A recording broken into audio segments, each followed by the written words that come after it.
Today, as I said earlier, is Esther's day. The day she's proud to be 70. So please join me in a toast to my one and only wife, my first and only wife, a great mother, a fantastic booby, as she celebrates her 70th birthday. Esther, may you have good health, more health, and much happiness, and may we all celebrate your 120th birthday together and be aware of what's happening. Esther, to you.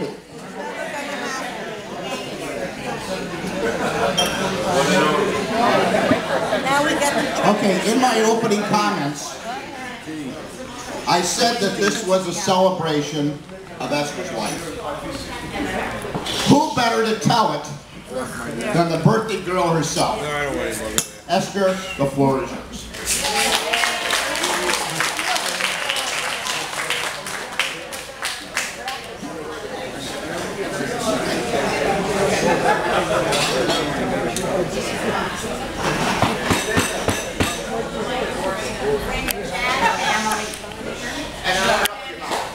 When the Jam family makes a simcha, I am so happy. My famous phrase is, I'm jumping out of my skin. Well, today, I am jumping out of my skin. Turning 70 is a wonderful plateau. You reflect on your life, accomplishments, and dreams. Since Bernie's poetic invitation was distributed, I have been asked many times about my early childhood. With this in mind, please allow me to briefly tell you about that time period. My father believed that Germany was about to invade Poland. So in the summer of 1939, my young dad and pregnant mom fled from Poland and crossed safely into Russia. The following January, I was born deep in the forest somewhere east of the Russian-Polish border. I've been told that the Russian army packed us and other refugees into cattle cars. Later, they threw us off deep into the Siberian forest to fend for ourselves. We trudged through a fire of famine and disease, to a quicksand of destitution and misery, from which we had to pull ourselves up and start the trek again until we ended up in Central Asia. We were always aware of the possibility of being attacked by wild beasts. My first recollection is when we reached Central Asia. I was about 4 years old. We were living with the Russian army as our protectorate. The Russian army captain gave strict orders to all the young men to cut their quota of trees and into logs. Otherwise, they would be inducted into the Soviet army.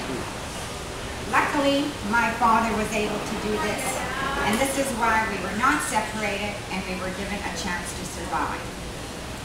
During the next 2 years, we were again transported all over the USSR, where disease and hunger took a large toll on the remaining survivors. We faced great suffering, and we lived from day to day, not knowing what fate had in store for us. When the war ended, there was great hunger in Russia and war torn Europe. The United Nations Relief and Rehabilitation Administration in the German U.S. zone, known as UNRWA, set up various displaced persons camps, and Russia was only too happy to get rid of its refugees. We were once again packed into cattle cars en route to a DP camp. There was no direct route, and we were forced to sleep outside in the wilderness or on floors at various train stations. I was around 6 years old when we finally reached our DP camp in Germany. The camp was a small walled area guarded by UN troops. By the good grace of God, we were finally safe. It was the first time I wasn't afraid. We had food given to us, and I discovered I was Jewish. My mother also surprised me with a baby sister. We were scheduled to be shipped to Palestine, where we would be welcomed with open arms. As you know, in 1947, the Jewish people were fighting to establish their own state of Israel. My father was reluctant to go to Palestine, where we would be subjected again to war and hunger. Fortunately for us, before we were sent to Palestine, the commander of the camp announced that Canada would be accepting tailors and their families.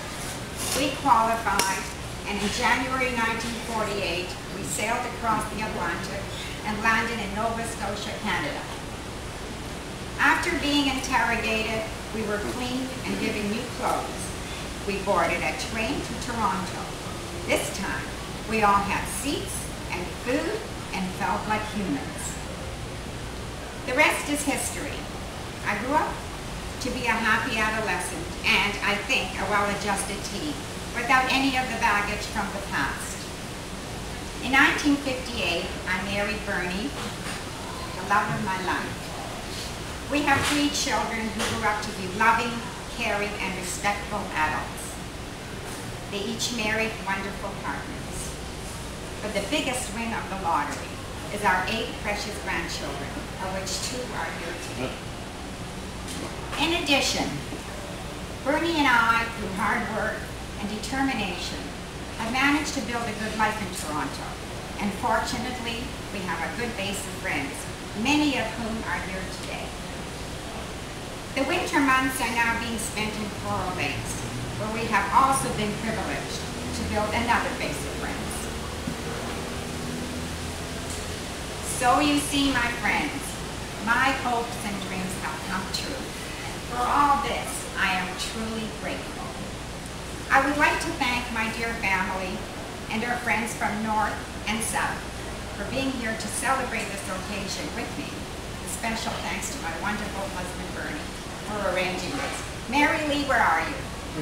Didn't I tell you last year he was going to do this?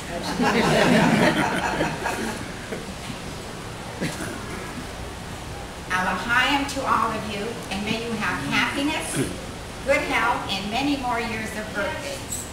L'chaim. And thank you, Etta, for baking my wonderful birthday cake, and to Sue and her staff for arranging this wonderful lunch wherever she